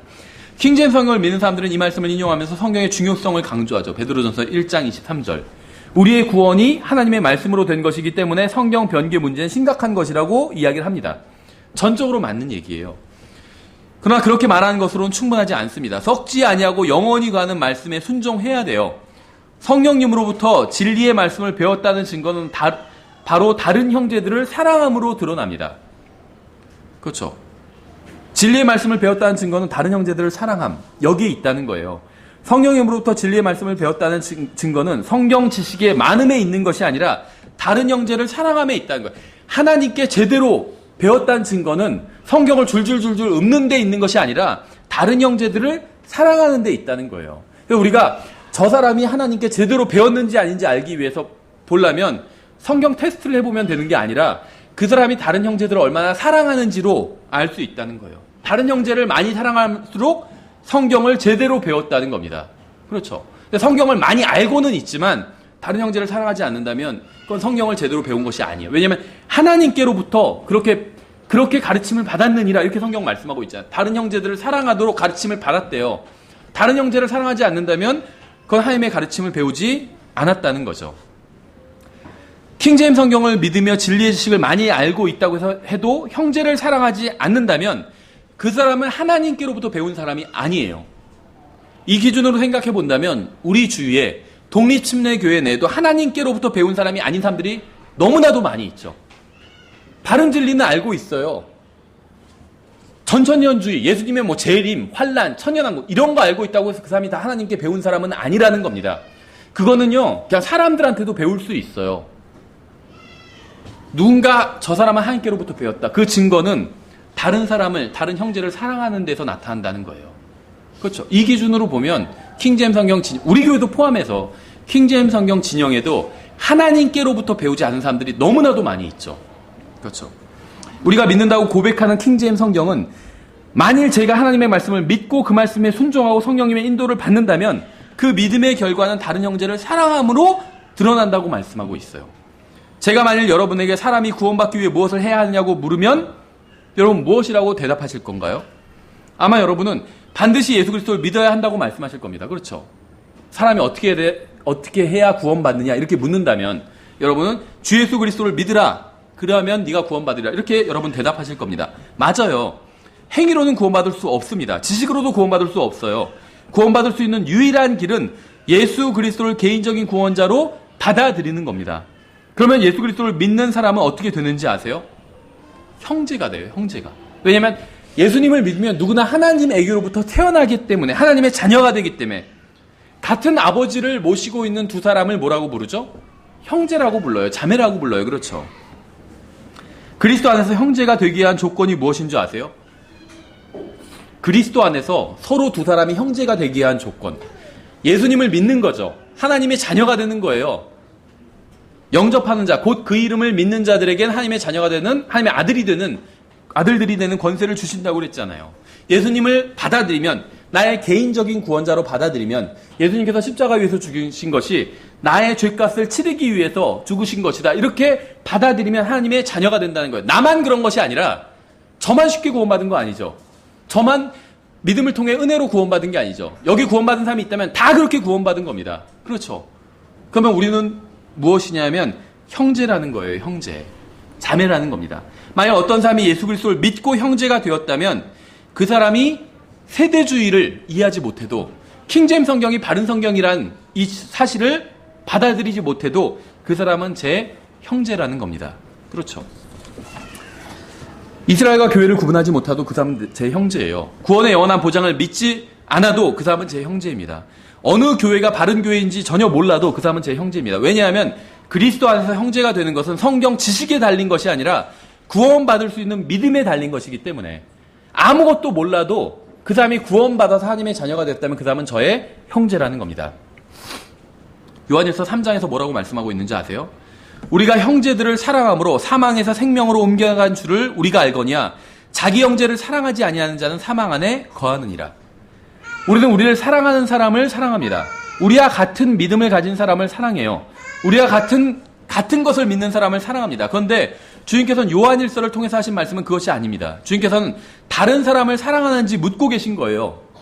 우리가 왜 다른 사람을 사랑하지 않는지 될 수 있는 핑계는 많이 있어요. 그렇죠. 저 사람 우리가 교리가 다르기 때문에. 그렇죠. 저 사람 우리랑 다른 성경 쓰고 있기 때문에. 같은 킹제임스 성경에서 번역된 성경이라도 다른 성경 쓰면 미워해요. 막 저주하고. 그렇죠. 저도 예전에 그랬어요. 지금 흠정역 사용한 지 이제 15년이 됐어요. 저도 15년 전에 흠정역 나왔거든요. 2000년 8월에. 그 전에 저 한킹을 사용했어요. 근데 예전에 제가 다른 교회 다닐 땐 권위역 성경이나 킹제임스 성경에서 번역된 성경이지만 다른 사람이 번역한 성경이 있었는데 그 성경을 사용한 사람을 미워했어요. 저주하고 쟤네들 교회들은 좀 안 됐으면 좋겠다. 사람 안 모였으면 좋겠다. 월세도 못 냈으면 좋겠다. 그렇게 구체적으로 저주하진 않았지만 어쨌든 막 미워했어요. 망했으면 좋겠다. 없어졌으면 좋겠다. 그건 하나님한테 배운 게 아니라는 거예요. 하나님 그렇게 가르치신 적이 없어요. 자신의 자녀 중에서 좀 못나도 생각해 보세요. 자녀들이 있는데 한 자녀는 잘났어요. 아주 공부도 잘하고 세상에서 성공했어요. 한 자녀는 못났어요. 세상에도 실패했어요. 그러면 아버지께서는 잘난 자식이 못난 자식을 미워하기를 바라실까요? 전혀 그러지 않겠죠. 부모님은 잘난 자식이 못난 자식을 도와주고 좀 사랑해줬으면 그렇게 바랄 거예요. 그렇죠? 그게 부모의 마음이에요. 하나님의 마음은 어떨까요? 잘 믿는 사람이 못 믿는 사람을 박해하기를 원하실까요? 저주하고 미워하기를 바라실까요? 거부하고 인사도 하지 않고 그러길 바라실까요? 잘해주기를 바랄 거예요. 그렇죠? 잘해주기를 바랄 거예요. 주님께서는 같은 교리를 믿는 형제들만 사랑하라고 말씀하신 적이 단 한 번도 없습니다. 주님께서는 형제를 사랑하라고 말씀하셨어요. 어떤 조건이 없어요. 형제, 잘난 형제, 같은 교리 믿는 형제, 훌륭한 형제, 좋은 차를 타고 다니는 형제만을 사랑하라 이렇게 말씀하신 적이 없어요.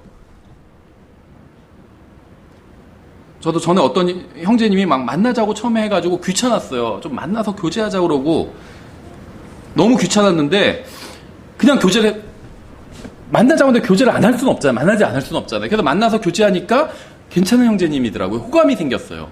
아, 이분이 정말 구원받은 분이고 정말 진리를 사랑하는 분이구나. 호감이 생겼어요. 그래서 같이 식사도 했어요. 근데 그분이 이제 저는 그때 차를 안 갖고 나갔는데 자기 차로 뭐 어디까지 바래다 주겠대요. 그분의 차를 보는 순간 더 호감이 생겼어요. 굉장히 좋은 고급 외제차더라고요. 자리에 앉으니까 막 자리가 막 움직여요. 징징징징 하면서. 처음 봤어요, 그런 건. 근데 주님께서는 그런 형제만 사랑하라고 말씀하신 적이 없어요. 그냥 형제면 사랑하라고 말씀하셨어요. 구원받은 사람이라면, 하나님의 자녀라면 그 사람 사랑하라는 거예요. 하나님께서는 우리가 다른 사람들에게 사랑을 보여주기를 원하십니다. 우리가 형제를 사랑하기를 원하세요. 사랑할 만한 형제들만 사랑하는 것이 아니라 교리가 같은 바른 성경을 믿는 좋은 차를 타는 그런 형제만 사랑하라고 말씀하지 않으셨습니다. 훌륭한 형제들만 사랑하라고 하지 않으셨어요. 형제들을 사랑하라고 말씀하셨어요.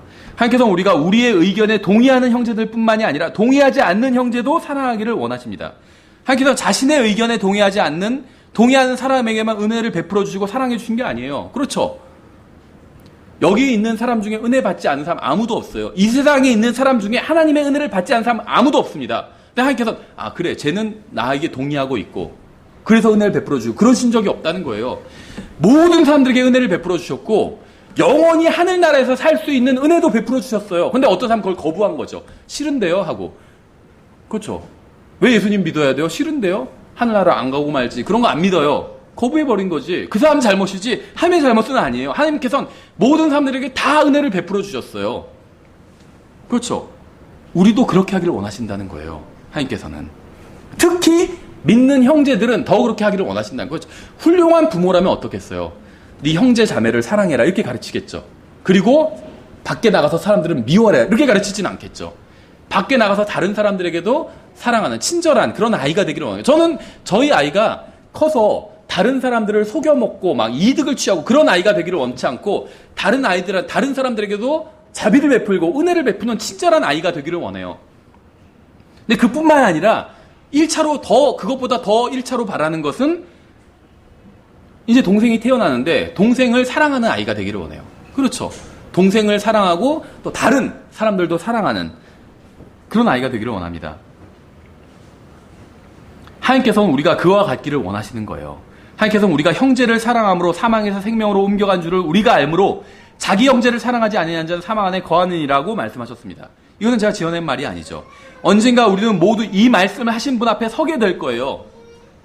형제를 사랑하라고, 다른 사람을 사랑하라고 말씀하신 그분 앞에 우리가 서게 될 것입니다. 만약 하나님께서 어느 한 가지 명령이 다른 모든 명령보다 더 크다고 말씀하셨다면 그리스도의 심판석에서 우리에게 어떤 질문을 가장 먼저 하실지 추측하는 건 그리 어려운 일이 아니죠.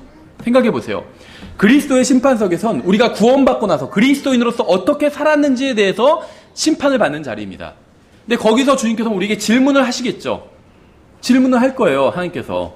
그럼 우리는 답변을 해야 됩니다. 그렇죠. 회개보고 하는 자리예요. 이 돈은 어떻게 이 돈은 왜 여기에 사용했어요? 그럼 우리가 거기에 답변을 해야, 이게 회개보고죠. 우리가 돈을 사용했는데, 예를 들면 회사에서, 근데 감사팀에서 감사를 하면서, 그럼 우리가 거기 회계보고를 해야 되죠. 아, 그 돈은요, 어떻게 사용한 돈이고요. 그 내역을 얘기해야 되잖아요. 마찬가지예요. 그리스도의 심판석은 구원받은 사람들이 모여서 상급을 받는 자리입니다. 근데 우리가 우리의 인생을 어떻게 사용했는지에 대해서 회계보고를 해야 돼요. 근데 그 자리에서 하나님께서 가장 먼저 하실 질문이 무엇일까요? 그걸 추측하는 게 그렇게 어렵지 않다는 거예요. 너는 많은 사람들에게 복음을 전했느냐? 이것도 물으시겠죠. 너는 바른 성경을 믿었느냐? 이것도 물으시겠죠. 너는 성경을 바르게 나눠서 공부했느냐? 이것도 물으실 겁니다. 근데 그거보다 먼저 물으실 게 있을 거예요. 가장 큰 명령, 첫째 명령, 이것부터 묻지 않으시겠어요? 그렇죠. 왜 하나님께서는 가장 첫째 명령, 둘째 명령, 이런 이름을 붙여놓으셨을까요? 그게 중요하기 때문이에요. 그렇죠. 그것부터 물으실 거예요. 그것부터. 그럼 뭘 물으실까요? 너는 하나님을 사랑했느냐? 이걸 물으시겠죠. 두 번째 뭘 물으실까요? 너는 다른 사람을 사랑했느냐? 이걸 물으시겠죠. 그 다음에 성경을 제대로 연구했느냐? 복음 전했느냐? 이런 거 이제 나올 거예요. 그 나중에 가서 뭐 돈을 어떻게 썼느냐? 이런 거 다 나오겠죠. 가장 먼저 물으실 게 많은 사람들이 착각하고 있어요. 막 돈 얘기라고 생각해요. 아니에요. 하나님을 사랑했는지, 다른 사람을 사랑했는지 이거부터 물으실 겁니다. 요한일서 4장에 이렇게 말씀하고 있어요. 사랑하는 자들아 우리가 서로 사랑하자. 사랑은 하나님께 속한 것인즉 사랑하는 자마다 하나님에게서 나서 하나님을 알고, 사랑은 하나님께 속한 것입니다. 그러면 증오는 누구에게 속한 것일까요? 증오. 마귀에게 속한 거예요. 하나님께 속한 것이 아닙니다. 불친절은 누구에게 속한 것일까요? 하나님의 성품을 보면 loving kindness라는 게 있어요. 사랑, loving, 사랑이죠. kindness, 친절이에요. 하나님 얼마나 친절하신 분인지 아세요? 불친절은 하나님께 속한 것이 아니에요. 누가 왔는데 제가 불친절하게 대해요, 그 사람을. 그럼 제가 그 순간은 하나님의 영이 아닌 잘못된 영으로 그 사람을 대한 겁니다. 그렇죠? 냉대는 누구에게 속한 것일까요? 하나님께 속한 것이 아니에요. 성령님께서는 제가 다른 사람들에게 불친절하고 그들을 증오하고 비방하고 모욕하도록 인도하지 않으십니다. 성령님께서는 그 누구도 그렇게 인도하신 적이 없고 앞으로도 영원히 그렇게 인도하지 않으실 거예요. 사랑하지 아니하는 자는 하나님을 알지 못하나니 이는 하나님의 사랑이시기 때문이라. 굉장히 어려운 말씀이에요, 이거는. 성경은 구령하지 않는 자는 하나님을 알지 못한다 이렇게 말씀하지 않죠. 11조를 내지 않는 자는 하나님을 알지 못한다 이렇게 말씀하지 않아요. 성경은 사랑하지 않는 자는 하나님을 알지 못한다고 말씀하고 있습니다. 그럼 우리는 하나님을 알고 있는 걸까요? 생각하세요. 나는 하나님을 알고 있는지, 다른 사람 생각하지 마시고 나는 하나님을 알고 있는지 한번 생각해 보세요.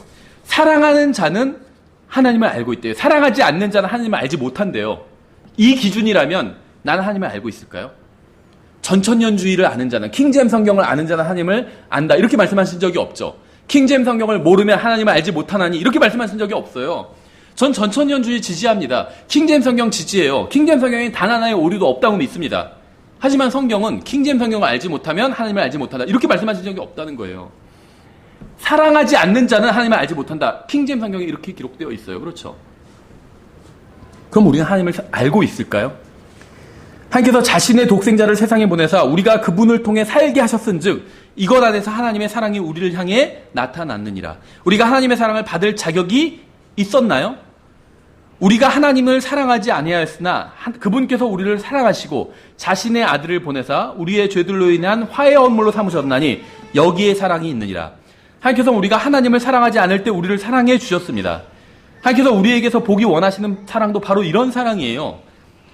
이런 사랑이 바로 우리가 하나님을 알고 있다는 증거입니다. 다른 사람이 나를 사랑하지 않아도 우리가 그 사람을 사랑하는 것. 이게 우리가 하나님을 알고 있다는 증거예요. 왜 이게 증거인 줄 아세요? 하나님도 우리를 그렇게 사랑하셨기 때문에. 우리가 하나님 먼저 사랑 안 했어요. 오히려 우리는 하나님을 비방하는 사람이었습니다. 세상에서. 그렇지 않나요? 하나님을 비방하는 사람이었는데 그럼에도 불구하고 하나님께서 우리를 사랑해 주셨어요. 그렇죠. 그래서 우리는 하나님을 알게 됐어요. 아, 하나님께서는 우리가 먼저 하나님을 사랑해서 우리를 사랑하신 것이 아니라 우리가 하나님을 비방하고 미워할 때도 우리를 사랑해 주셨어요. 그런 하나님을 우리는 알고 있어요. 그런 하나님을 알고 있다면 다른 사람이 날 비방하고 욕해도 그 사람을 사랑할 수 있는 것. 이게 하나님께서 원하시는 사랑이라는 겁니다. 구원받았다는 사실에 자부심을 갖는 사람들이 있어요. 자신이 그리스도인이라고 바른 교회에 다니고 바른 성경을 보고 바른 교리를 믿는다고 바른 실행을 한다는 사실에 자부심을 갖는 사람이 있습니다. 난 구령도 매일 나가서 열심히 하고 근데 저 사람들 구령도 하지 않고 그렇죠. 난 바른 성경 매일 공부하는데 연구하는데 저 사람 연구도 하지 않고 근데 예수님에 의하면 가장 바른 일은 하나님을 사랑하고 형제를 사랑하는 것입니다. 아무리 바른 성경을 믿고 바른 일을 하고 바른 복음을 전해도 형제를 사랑하지 않으면 가장 바른 일은 하지 않고 있는 거예요. 이 기준으로 본다면 킹제임 성경을 믿는 독립침례 교회들 중에서도 가장 중요한 바른 일을 하지 않는 교회들이 너무나도 많이 있죠. 그렇죠. 만약 우리가 이러한 진리를 가르치지 않고 이러한 것을 실행하지 않는다면 우리는 우리 자신을 성경대로 믿는 사람이라고 불러서는 안 되고 우리 교회를 성경대로 믿는 교회로 불러서도 안 됩니다. 생각해 보세요. 사랑이 실행되지 않는 교회는 성경대로 믿는 교회가 아니에요. 왜 그런 줄 아세요? 사랑하는 게 가장 첫 번째라고 하셨잖아요. 하나님을 사랑하고 다른 사람을 사랑하는 게 첫 번째라고 하셨잖아요. 근데 첫 번째를 지키지 않는데 무슨 의미가 있겠어요? 자랑해봐야. 그렇죠. 첫 번째는 지키지 않으면서 그 두 번째 우리 복음을 전하고 킹제임 성경을 믿고 이렇게 아무리 자랑해봐야 그것이 무슨 소용이 있느냐는 거예요.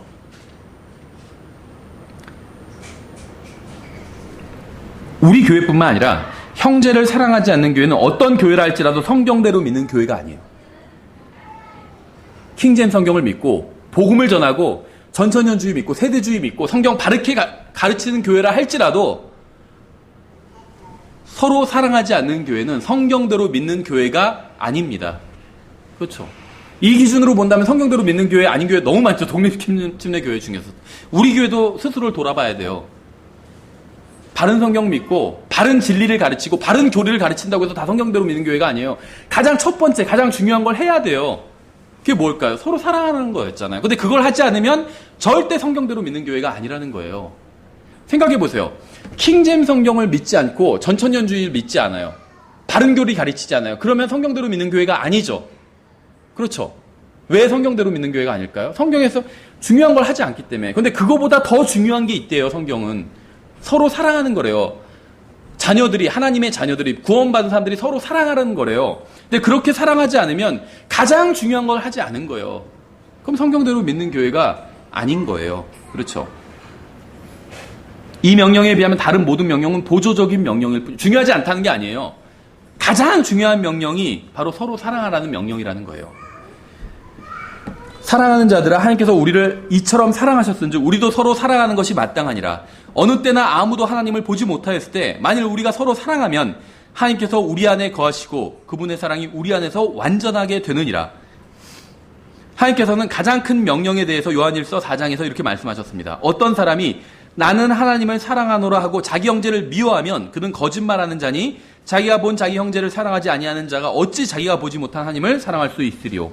하나님을 사랑하는 자는 또한 자기 형제를 사랑하라는 이 명령을 우리가 그분께 받았느니라.